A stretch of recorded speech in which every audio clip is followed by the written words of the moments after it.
নমস্কার বন্ধুরা, নবদিগন্ত চ্যানেলের পক্ষ থেকে আপনাদের সকলকে জানাই স্বাগতম।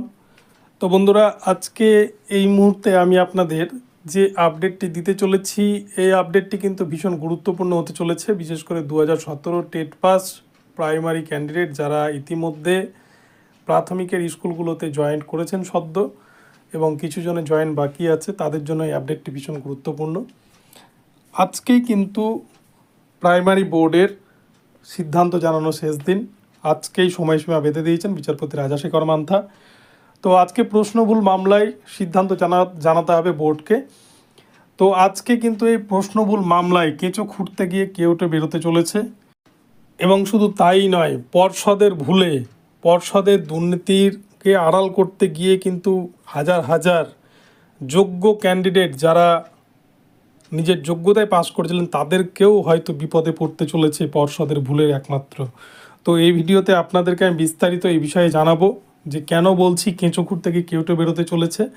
তার সাথে সাথে বলে রাখি, যারা প্রথমবার চ্যানেলটি ভিজিট করছেন আপনারা কিন্তু অবশ্যই চ্যানেলটিকে সাবস্ক্রাইব করে নেবেন, কেননা এই ধরনের আপডেট সবার আগে সর্বপ্রথমে একমাত্র নবদিগন্ত চ্যানেলই কিন্তু আপনার কাছে পৌঁছে দেবে। তো চলুন বন্ধুরা, তাহলে আজকের এই আপডেটটি এবারে বিস্তারিত প্রথম থেকে শেষ পর্যন্ত দেখে নিই। 2017 সালে টেটের প্রশ্নেও ভুল ছিল, এই দাবিতে কিন্তু মামলা দায়ের হয় কলকাতা হাইকোর্টে। ঠিক এর আগে যেমন 2014 প্রাইমারি টেটে প্রশ্ন ভুল ছিল, এই দাবিতে যেমন মামলা দায়ের হয়, 2022 প্রাইমারি টেটেও প্রশ্ন ভুল ছিল, এই দাবিতেও কিন্তু মামলা দায়ের হয়, এবং 2017 সালের টেটেও যে প্রশ্ন ভুল ছিল এই দাবিতেও কিন্তু মামলা দায়ের হয়। এক কথায় বলতে গেলে এই প্রাথমিক শিক্ষা পর্ষদ বর্তমানে যে রাজ্য সরকার চালাচ্ছে, এই সরকারের আমলে কিন্তু যতগুলো টেট পরীক্ষা হয়েছে সব পরীক্ষাতেই প্রশ্নভুলের প্রসঙ্গটা উঠে আসছে। তারা এমনই বিশেষজ্ঞ কমিটি তৈরি করেছে, প্রশ্নভুলের জন্য এমন এক্সপার্টদের দিয়ে প্রশ্ন তৈরি করাচ্ছে যেখানে প্রশ্নভুলটা থেকেই যাচ্ছে। এখানে কিন্তু একটা হাস্যকর বিষয় যে যেখানে একটা চাকরির পরীক্ষা হচ্ছে সেখানে কিন্তু প্রশ্নভুল বিষয়টা একটা প্রাসঙ্গিক বিষয় হয়ে উঠেছে এবং আবশ্যিক বিষয় হয়ে উঠেছে যে প্রশ্নভুল থাকবেই। এবং এই প্রশ্নভুলের দৌলতে কিন্তু পরবর্তীতে হাজার হাজার ক্যান্ডিডেট পাস করে যাবে। যে ঠিক যেমন 2014 প্রাইমারি টেটের ক্ষেত্রে কিন্তু আমরা দেখেছি যে 6 নম্বর প্রশ্ন ভুলে অনেক ক্যান্ডিডেট চাকরি পেয়ে গেছেন অলরেডি, আবার অনেকে পাস করা ক্যান্ডিডেট চাকরি পায়নি।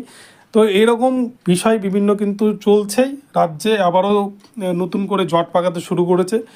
তো 2017 প্রাইমারি টেটের যে প্রশ্নভুল মামলা, সেই মামলায় আজকে কিন্তু বোর্ডকে সিদ্ধান্ত জানাতে হবে। কালকে বোর্ড কিন্তু আপিল করেছিল যে সময় বাড়ানোর জন্য, কিন্তু বিচারপতি রাজাশেখর মান্থা কোনো কথাই কিন্তু বোর্ডে শোনেনি।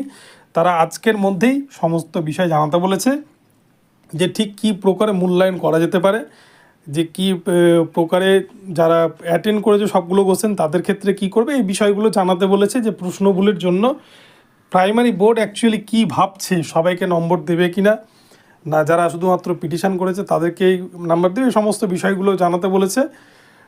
তো বিচারপতি রাজাশেখর মান্থার নির্দেশ মতো প্রাইমারি বোর্ডকে কিন্তু আজকে এই বিষয়টা পরিষ্কার করতেই হবে যে 2017 প্রাইমারি টেটের যে প্রশ্নভুল হয়েছিল সেই প্রশ্নভুল এর যারা অ্যাটেন্ড করেছেন বা যারা পরীক্ষায় বসেছিলেন তাদের ক্ষেত্রে কীভাবে অ্যাসেসমেন্ট করবে। তো এই বিষয়টা যখনই জানাবে প্রাইমারি বোর্ড তখনই কিন্তু ওএমআর রিচেকিংয়ের বিষয়টা আসবে বা ওএমআর পুনর্মূল্যায়নের বিষয়টা আসবে। ঠিক যেমন আমরা স্কুল সার্ভিস কমিশনের যে সদ্য দুদিন আগে 22 তারিখে যে রায় ঘোষণা হলো এবং তার যে সিবিআইয়ের যে উদ্ধার করা ওএমআর স্ক্যান কপি সেটা কিন্তু রিচেকিংয়ের নির্দেশ দিয়েছেন বিচারপতি দেবাংশু বসাক, এবং সেখান থেকে হয়তো দেখা যাবে অনেক ক্যান্ডিডেট পাস করে যাবে নতুন করে। তো আবার যদি 2017 ওএমআর রিচেকিংয়ের কথাটা উঠে আসে, বিচারপতি যদি নির্দেশ দেন, তাহলে কিন্তু সেক্ষেত্রে প্রাইমারি বোর্ড সম্পূর্ণ ফেঁসে যাবে। তারা তো 2014 সালের প্রাইমারির ওএমআর নষ্ট করেছেই, 2017 সালেরও কিন্তু সমস্ত ওএমআর তারা নষ্ট করে ফেলেছে, এই কথা কিন্তু তারা কোর্টে জানিয়েছে বারংবার। এবং সবথেকে বড় কথা যে 2017 সালের নিয়োগ প্রক্রিয়া কিন্তু এখনও সম্পূর্ণরূপে কমপ্লিট হয়নি।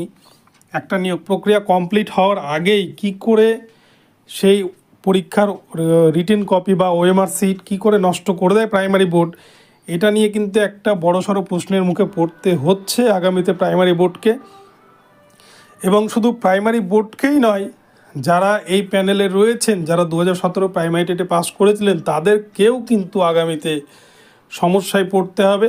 কেননা আপনারা 42,949 প্যানেলের এবং 16,500 প্যানেলের ইতিহাস যদি ঘেটে দেখেন, গত কয়েকদিন আগেই কিন্তু বিচারপতি রাজাশেখর মান্থা সিবিআইকে নির্দেশ দিয়েছেন যে অরিজিনাল যে ফুটপ্রিন্ট ওএমআর সিটের যে অরিজিনাল ফুটপ্রিন্ট, সেই ফুটপ্রিন্ট কিন্তু যেখান থেকে পারুক সিবিআইকে উদ্ধার করে নিয়ে এসে দিতে হবে, কোর্টে জমা করতে হবে। আর যদি অরিজিনাল ওএমআরের ফুটপ্রিন্ট না দিতে পারে পর্ষদ বা সিবিআই, তাহলে কিন্তু এই টেটকে কেন্দ্র করে যতগুলো নিয়োগ হয়েছে বা যারা যারা নিয়োগ পেয়েছে সকলেরই নিয়োগ প্রক্রিয়া বাতিল করে দেবে কোর্ট, এমনটাই কিন্তু হুঁশিয়ারি দিয়েছিলেন বিচারপতি রাজাশেখর মান্থা।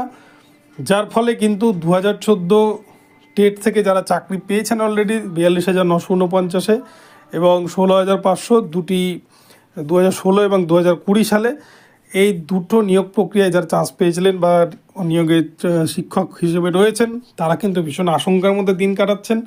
কেননা পর্ষদের ভুলের জন্য পর্ষদ কিছু দুর্নীতিগ্রস্ত ক্যান্ডিডেটকে, কিছু টেট ফেল ক্যান্ডিডেটকে বাঁচানোর জন্য তারা কিন্তু সমস্ত ওএমআরকে নষ্ট করে দিচ্ছে, যার দায় গিয়ে পড়ছে কিন্তু সমস্ত প্যানেলের ওপর।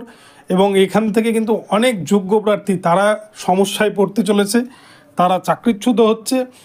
তো 2017 ওএমআর রিচেকিংয়ের যদি নির্দেশ দেয় আজকে বিচারপতি রাজাশেখর মান্থা, তাহলেই কিন্তু প্রাইমারি বোর্ড এক প্রকারে ফেঁসে যাবে।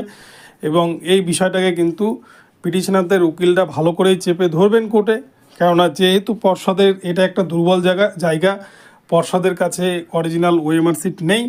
আর সব থেকে বড় কথা, যেখানে ওএমআর সিট 20 বছর সংরক্ষণ করে রাখার কিন্তু নিয়ম, সেখানে একটা নিয়োগ প্রক্রিয়া 2017 সালে রেজাল্ট বেরোয় 2021 সালে, অথচ তার নিয়োগ প্রক্রিয়া কিন্তু 2024 সালে এসে কমপ্লিট হচ্ছে। এখনও পর্যন্ত যার কাউন্সেলিং প্রক্রিয়া, থার্ড কাউন্সেলিং বাকি রয়েছে, ওয়েটিং লিস্ট বাকি রয়েছে, 20-22 ডিএলএডদের মামলা বাকি রয়েছে, সেক্ষেত্রে কি করে একটা রিক্রুটমেন্ট প্রক্রিয়া চলার আগেই সমস্ত ওএমআরকে নষ্ট করে দেয় প্রাইমারি বোর্ড, এটা নিয়েও কিন্তু একটা বড়সড় ধোঁয়াশা তৈরি হচ্ছে আগামীতে। এবং যার ফলে কিন্তু সদ্য জয়েন করা 9,533 প্যানেল হয়তো আগামীতে প্রশ্নের মুখে পড়তে চলেছে, এবং যার ফলে হয়তো পুরো প্যানেলটাও বাদ পড়ে যেতে পারেন বিচারপতির হুঁশিয়ারি মতো। তো এই ক্ষেত্রেও নিশ্চয়ই সিবিআই নির্দেশ, সিবিআইকে হয়তো ইনক্লুড করবেন এই বিষয়টা তদন্ত করার জন্য বিচারপতি মান্থা। তো আজকের দিনটি কিন্তু ভীষণ গুরুত্বপূর্ণ হতে চলেছে 2017 টেট পাস ক্যান্ডিডেটদের জন্য, এবং যারা 9,533 প্যানেলে অলরেডি চাকরি পেয়েছেন তাদের জন্য কিন্তু আজকের দিনটি ভীষণ গুরুত্বপূর্ণ। কেননা আজকে কলকাতা হাইকোর্টে বিচারপতি রাজাশেখর মান্থা ঠিক কী নির্দেশ দেন সেটাই কিন্তু ভীষণ গুরুত্বপূর্ণ হতে চলেছে। এবং ওএমআর রিচেকিংয়ের বিষয়টা কিন্তু আরও বেশি গুরুত্বপূর্ণ বিষয় হতে চলেছে। তো বন্ধুরা, আপডেট পেলে আপনাদেরকে জানিয়ে দেবো। এখন এই পর্যন্ত রইল আপডেটটি, আপনারা চ্যানেলে নজর রাখবেন কী নির্দেশ আসছে বিচারপতি রাজাশেখর মান্থার এজলাস থেকে প্রশ্নবহুল মামলা নিয়ে, আমি সবার আগে আপনাদেরকে জানিয়ে দেওয়ার চেষ্টা করব।